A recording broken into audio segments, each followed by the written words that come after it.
बस 2 क्वेश्चंस का कॉम्बिनेशन कर लिया है हम लोगों ने। तो यहाँ पर सबसे पहले हम क्या करेंगे, उल्टा करेंगे। Find the number of molecules present in 9.6 grams of SO2। तो उसको सेम स्पीशीज है, फॉर्मूला नंबर 2 लगाएंगे।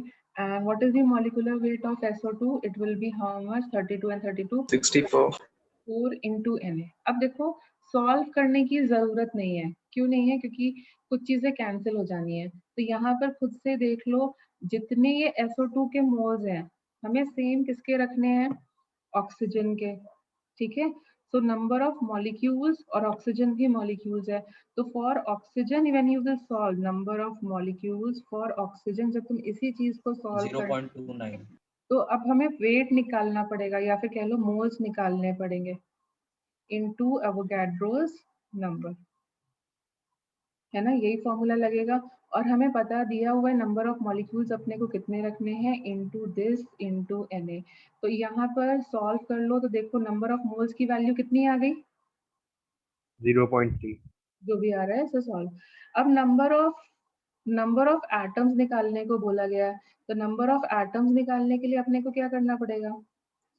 जो भी नंबर 0.3 into n जो भी नंबर ऑफ ये आया मल्टीप्लाई है इसको किससे मल्टीप्लाई नंबर करना ऑफ पड़ेगा? Molecules by 2।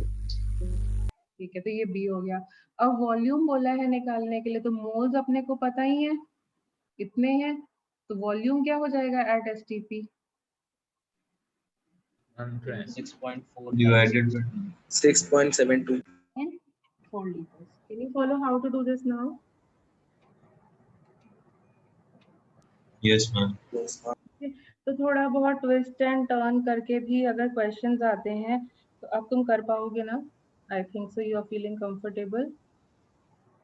yes ma'am okay, now I give you another एक multiple choice excuse me question. Ma'am. Yes ma'am but STP पे तो हर आइडियल गैस का वॉल्यूम 22.4 लीटर ही होता है। 1 तो मोल का होता ऑक्सीजन है की ना, मैम अलग। यहाँ नंबर ऑफ मोल्स वैरी कर रहे हैं ना। 1 मोल का होता है, Yes. हमेशा थोड़ी ना होगा ना। क्वांटिटी बढ़ा दोगे तो वॉल्यूम बढ़ेगा ना। हवा डालोगे बलून के अंदर तो वॉल्यूम बढ़ती है कि नहीं बढ़ती है? Yes, अरे yes. डाउट क्लियर तो हुआ तो यस तो कर दो। Yes.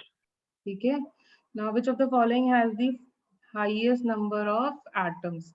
And I'm giving you 4 options. So that says 96 grams of ozone, and fourth one is 1.6 grams of oxygen। अब बताओ किसमें सबसे ज्यादा है, या फिर उसको अरेंज करो डिक्रीजिंग या इंक्रीजिंग ऑर्डर में।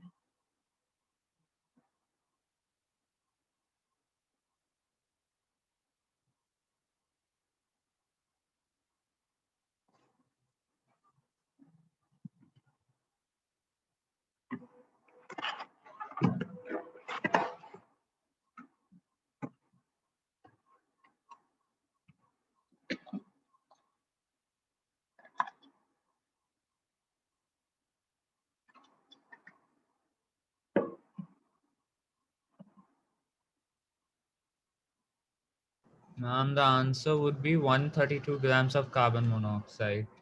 Maximum number of atoms, ठीक है, very good. So now see in this question, जब यहाँ पर आएगा तो एक तो हमें टाइम सेविंग भी सीखना है, क्योंकि अगर जितनी देर में एक क्वेश्चन कर पा रहे हैं और दूसरा बच्चा जैसे इसने जल्दी से आंसर दिया, हमें उसने जल्दी कर लिया तो वो 2 क्वेश्चन कर ले जाएगा, उसके मार्क्स बढ़ सकते हैं। तो इसलिए हमें टाइम सेविंग टेक्निक भी सीखनी है। तो टाइम सेविंग क्या है? कभी भी पूरा क्वेश्चन सॉल्व मत करो। जैसे यहाँ पे कंपैरिजन वाले क्वेश्चन आ रहे हैं ना, तुमसे आंसर नहीं पूछा जा रहा है, तो पूरे क्वेश्चन को सॉल्व मत करो, तो सिर्फ फॉर्मूला लगाओ। फॉर्मूला कौन सा लगेगा? 1 2 या 3?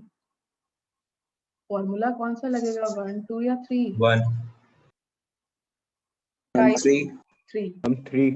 क्योंकि मॉलिक्यूल्स दिए हुए हैं और एटम्स पूछा गया है तो लगेगा। तो ये हमने इस वे में देखो, हमने फॉर्मूला नंबर 3 लगाया अपॉन ये क्या हो जाएगा 28 इनटू Na, और एक मॉलिक्यूल में 2 एटम्स हैं।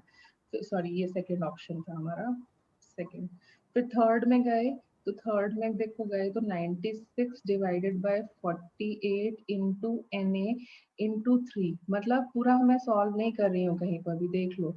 And into 32 into Na, and oxygen लिखा है तो मॉलिक्यूलर होगा इनटू 2। देखो मैंने कहीं पूरा सॉल्व नहीं किया। अब इसको थोड़ा बहुत सॉल्व करो। Na कॉमन है, ठीक है, तो उसको छोड़ दो। ये लगभग 16 Na के बराबर हो जाएगा, चेक करो अप्रोक्सीमेटली, ठीक है। अब इसको भी तुम सॉल्व करके देखो तो ये किसके बराबर आ जाएगा, कहना है इससे 9 Na के बराबर, 14, 8 से कितना होता है 112। 112, तो ये किसके अप्रोक्सीमेटली आ रहा होगा, 9 पॉइंट समथिंग के आसपास बोल सकते हैं। 9.4। हाँ समथिंग। हम पूरा नहीं सॉल्व कर रहे हैं, हम अप्रोक्सीमेट निकाल रहे हैं, ठीक है।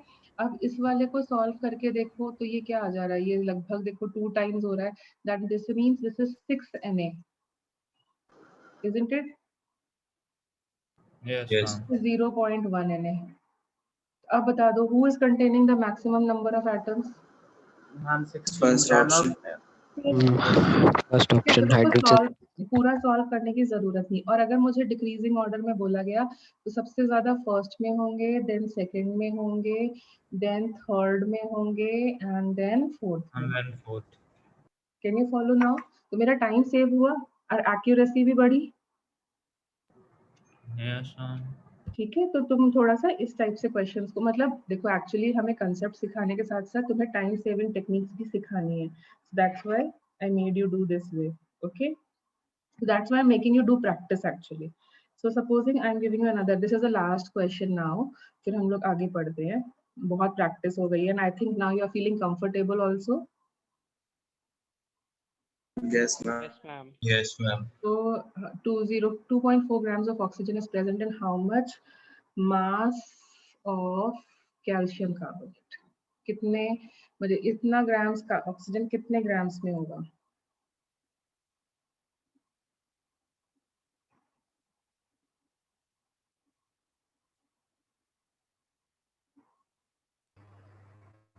Five grams. हो गया सबसे?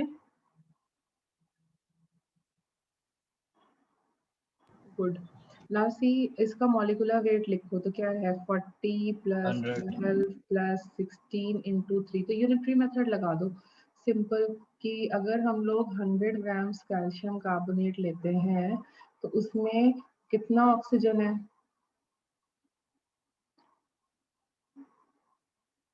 तो अगर मुझे 2.4 ग्राम्स ऑक्सीजन चाहिए तो देखो यूनिटरी मेथड मैं तो ऐसे करती हूँ, I don't know what way you people do, oxygen के नीचे ऑक्सीजन एंड कैल्शियम कार्बोनेट के नीचे calcium carbonate, and then I go for crisscross, मतलब this multiplied by this and this multiplied by this. So if I do it, it will be x into 48 is equal to 2.4 into 100. This is a method generally I follow. और तुम जिस way में भी करते हो, you can go ahead with any of such methods. So what will be the weight of C calcium carbonate? 5 grams. Okay, now you can easily solve it. And that is coming out to be 5 gram. ये question on purpose इसलिए लिया because I wanted to tell you कि देखो मैं unitary method को इस way में apply करती हूँ, तो मतलब you can go with your own method also, ऐसा कुछ वो नहीं है, but just wanted to tell you कि I use it in this method, तो many times हो सकता है आगे question में I will be using it like this.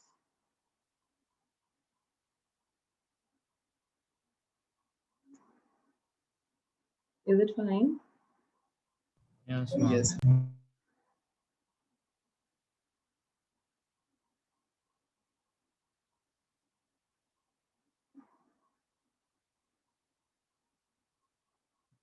ठीक है, तो अब देखो जैसे छोटी छोटी जो डेफिनेशंस हैं वो हम लोग कर लेते हैं ताकि हमारे कॉन्सेप्ट्स क्लियर हो जाए। So tell me what is the definition of an atom, फिर मॉलिक्यूल, ठीक है, तो बोलो क्या होती है, what is the definition? Ma'am last question ma'am 32 gram of oxygen आना चाहिए मैम, 2 O2 मॉलिक्यूल्स का मॉलिक्यूलर वेट मैम 32 ग्राम है। तो हम अगर वो मॉलिक्यूल खुद है तो वो कंपाउंड थोड़ी ना बनाएगा, मॉलिक्यूल खुद में स्टेबल होता है ना, यस मैम। तो वो कंपाउंड थोड़ी ना बनाएगा। जब कंपाउंड के फॉर्म में प्रेजेंट है तो ये उन्होंने हमें दिया हुआ है ना, 32 कहाँ लिखेंगे हम लोग यहाँ पे? मैम यहाँ 48 के चले 48 ग्राम। अरे ये देखो ना, molecular weight of calcium carbonate में 40 ग्राम्स कंट्रीब्यूशन कैल्शियम का है, कार्बन का कंट्रीब्यूशन 12 ग्राम्स है और ऑक्सीजन का कंट्रीब्यूशन कितना है? Yes, ma'am. Yes, ma'am. ठीक है ना, अभी 100 ग्राम जो बन रहा है वो 48 ग्राम्स कंट्रीब्यूशन ऑक्सीजन का आ रहा है, तो 2.4 ग्राम्स में कितने का कंट्रीब्यूशन होगा? Yes, ma'am. ठीक है ना, तो ये इसलिए कराया था जस्ट टू टेल यू कि मैं यूनिटरी मेथड इसलिए मैं यूज करती हूँ. ठीक है, so what are the atoms? They are the smallest particle of an element which takes part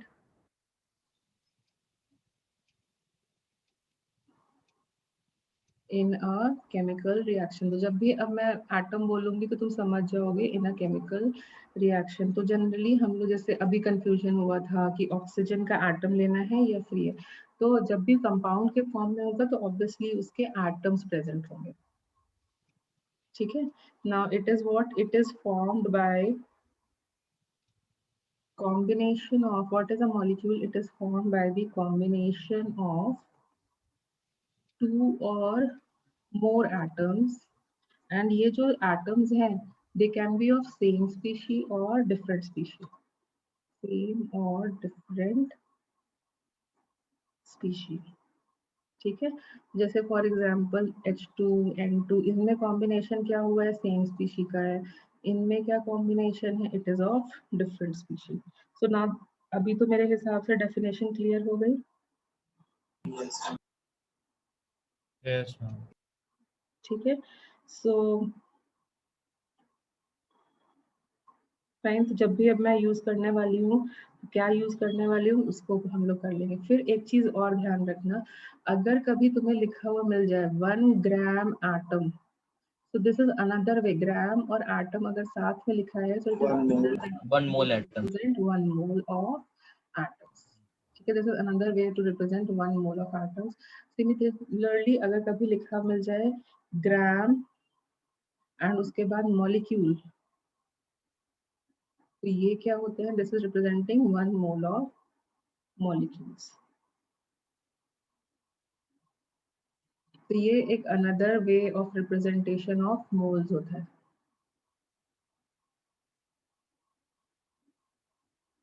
fine. Yes, ma'am. Yes, ma'am.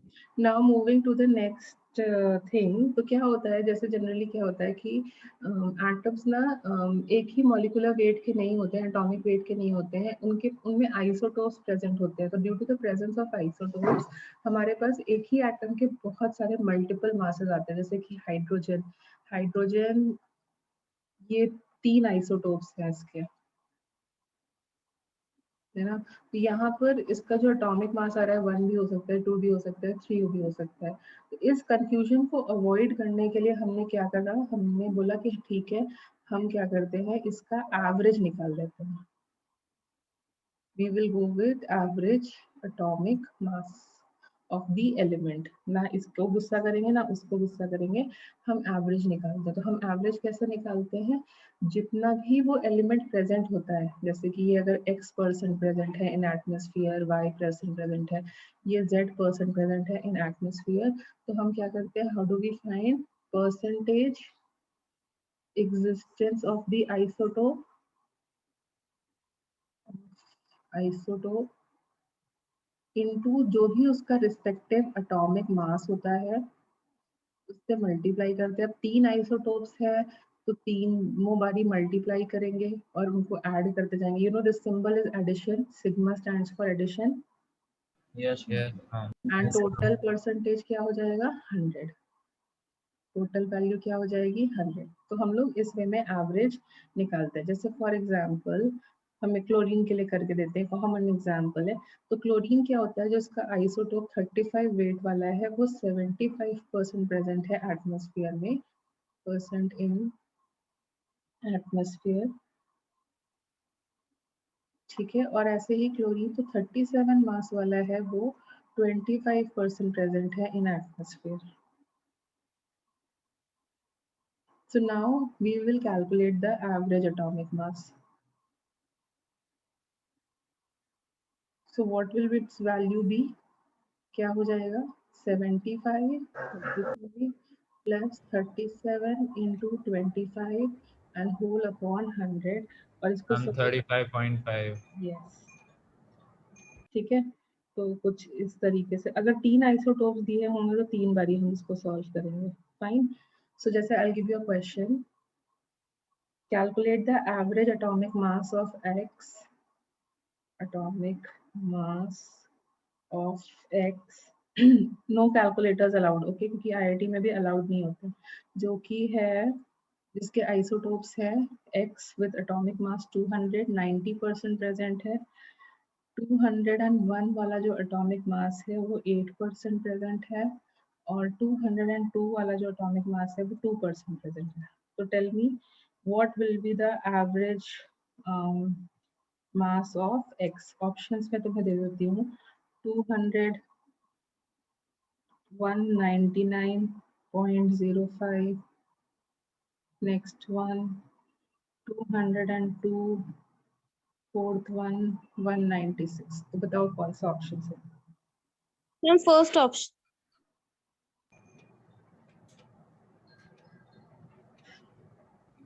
Is it fine coming? Yes, ma'am, it's coming. Yes, ma'am, it's 200.12. 200.12. तो हमने किया कैसे? Average will be equal to 200 into, मतलब इसका इससे ही multiply करना है, and then into this plus 202 into 2 upon 100। ये क्या हो गया? 1800 प्लस 18,000 होगा ये, and this will be 404 divided by 100। तो ये कितना आया टोटल करने पर? 200.12. 200.12. By 50, which is coming out to be 200.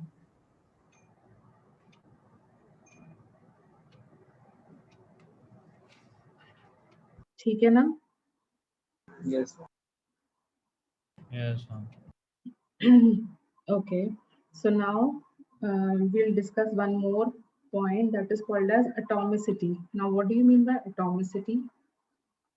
And the total number of atoms present in one molecule of the substance, I guess. Yes, number of atoms which are present in one molecule is called as atomicity. तो जैसे for example noble gases and जो हमारे metals होते हैं जैसे sodium, potassium, ये सब अकेले ही present होते हैं, so they are monoatomic. Their atomicity is 1. जैसे हीलियम, xenon या फिर सोडियम, आयरन, इनको हम लोग कंबाइन नहीं करते हैं। फिर जैसे हमारी गैसेस होती हैं लाइक ऑक्सीजन, O2, ये तुम्हें मैंने बताया था, H2, F2, halogens generally I2, N2, these are present in the form of diatomic. इनकी एटॉमिसिटी कितनी हो गई? 2। इसके अलावा जैसे कार्बन मोनोऑक्साइड, मतलब डिफरेंट स्पीशीज हैं लेकिन 2 एटम्स प्रेजेंट हैं। कैल्शियम ऑक्साइड 2 एटम्स प्रेजेंट हैं। और क्या हो सकते हैं? अगर 2 एटम्स प्रेजेंट हैं तो भी ये डायटोमिक में चलेगा। राइट। इसके बाद में जैसे CO2 हो गया, ओजोन हो गया, ये किस फॉर्म में है? Triatomic. एंड उसके आगे हम लोग नहीं जाते, भी जनरली से पॉलीएटॉमिक। तो पॉलीएटॉमिक मतलब जैसे for example PO4. Calcium carbonate, H2SO4, okay, these are all polyatomic species. Okay, then we have another new term जो हम लोग बहुत यूज करते हैं, that is called as relative density. Relative density. Now, what do you mean by relative density? So it is density of any gas A, upon जिसके respect में बोला गया है density of gas B. Density of gas B. तो density का formula क्या होता है? Mass upon volume. और अगर हम लोग सेम मोल्स ऑफ गैस लेंगे तो वॉल्यूम तो कांस्टेंट रहेगा एक तरीके से। तो रिलेटिव डेंसिटी क्या हो जाएगी? वॉल्यूम से वॉल्यूम कैंसिल हो जाएगा because same moles of the gas will Mass of gas upon mass. Mass of gas A. mass of gas A upon mass of gas B, या फिर molecular weight of gas A upon, क्योंकि 1 मोल लिया है तो उसका मास क्या हो जाएगा? उसके molecular weight के बराबर। मोलिकुलर वेट के बराबर, ठीक है। तो जैसे फॉर एग्जांपल मैंने तुम्हें बोला calculate the relative density of SO2 with respect to oxygen, तो क्या होगा?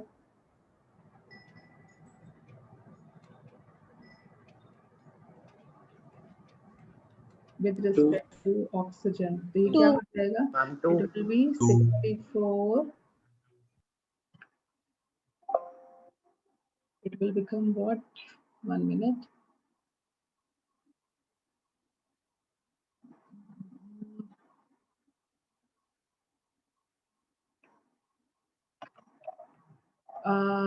Sharing on है ना? Just check and tell me. Yes, ma'am. Yes. Yes. Okay. So now this will be what? That will be हमने अभी calculate भी किया इसे. So it was coming 64 by 32 and that is 2. Now see, there is one more term which is called as vapor density. तो vapour density कुछ नया चीज नहीं है, it is relative density but इसमें Molecular mass upon 2. ऑक्सीजन, ठीक है। So it is relative density जिसमें हम लोगों ने सेकेंड गैस जो है वो फिक्स कर दी है, that is relative density with respect to hydrogen is called as vapor density. That means ये क्या हो जाएगा? molecular mass of gas जिसका भी तुम vapor density निकालना चाहते हो divided by what is the molecular weight of hydrogen? 2. So vapor density is nothing but molecular weight divided by 2. ठीक है, इसीलिए हम लोग बोलते हैं Yes, ma'am. weight divided by 2. So that's why we say vapor density into 2 is equal to the molecular weight. ठीक है, अब ये 2 वाला नंबर कहाँ से आया? अब तो क्लैरिटी आ गई ना? Yes, ma'am. Yes, Now ma'am. I'm giving you a question. Now supposing there is the density of the gas is this much gram per ml. Fine. So then you have to identify कि ये किस gas के बारे में हम लोग बात कर रहे हैं, ठीक है? So then the gas is going to be SO2 or CO2 or nitrogen or SO3. Now identify this, and when it is already given that density of hydrogen is 9 into 10 raised to the power minus 5 grams per ml. Identify करो कौन सी gas है?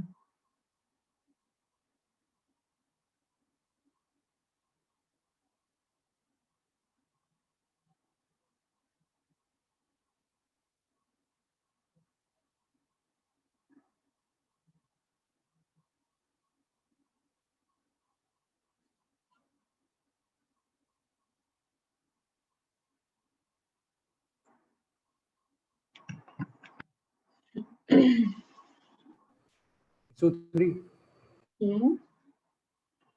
Fourth option. Fourth option, let us check. So we have already done that relative density is what? Density of the gas upon density of hydrogen, है ना? So density of gas हमें दी हुई है 3.6 into 10 raised to the power minus 3 and this is given to us, कितना दिया हुआ है? This is 9 into 10 raised to the power minus 5, है ना? तो This इसको is solve करो। 0.4. 0.4 into 10 to the power minus 8. Yes. I'm sorry, 2, 10 square, sorry. Yes, 10 into this. So that is nothing but 40. Yes, ma'am. 40. Now, isn't it density of gas upon density of hydrogen? Isn't it anything like vapor density? Yes, ma'am. Yes. Vapor density into 2 gives you the molecular weight of the gas.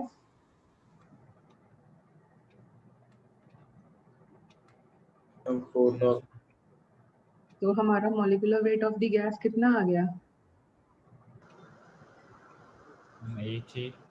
Yes. तो इसका molecular weight कितना है? 64. इसका कितना है? 44. इसका कितना है? 28. किसका 80 है? So 3. So which one is the correct option? D. Can you follow how to do the questions now? Yes, ma'am. Okay जैसे अभी और देते हैं तो 2 क्वेश्चंस एक साथ लिख रही हूँ, तुम अपने आप सॉल्व करना, ठीक है? So now supposing mass of 1 liter of gas is 1.96 grams. Then find the vapor density and molecular weight of gas. And this is at STP conditions. ठीक है, क्योंकि अभी तुम्हें वही आती है. एक और क्वेश्चन देते हैं, supposing vapour density of gas with respect to methane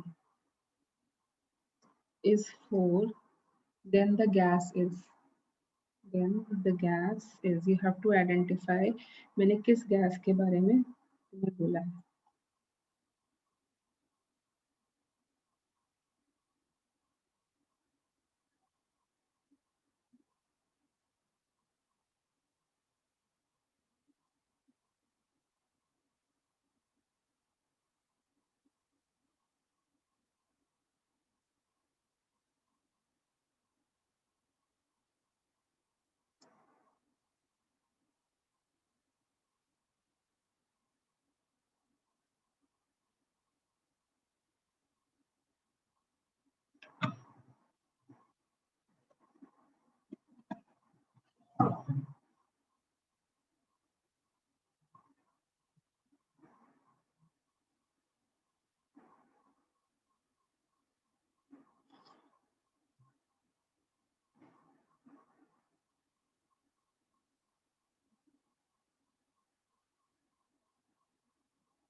Anyone?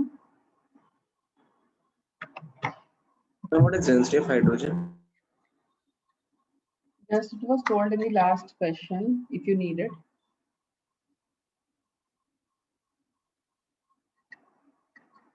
Okay, thank you.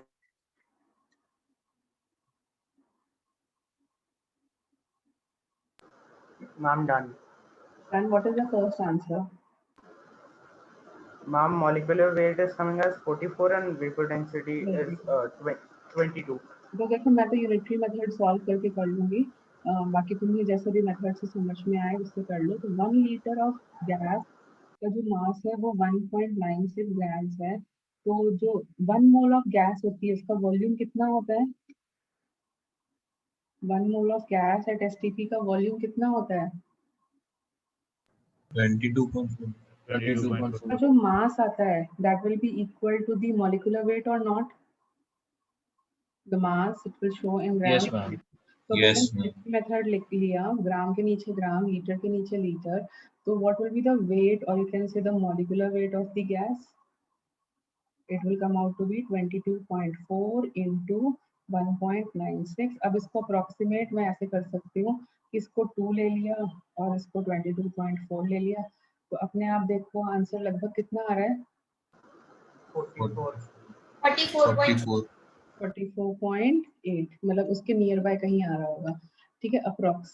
And now if I go with vapor density, तो molecular weight divided by this is vapor density, so it will be near to this.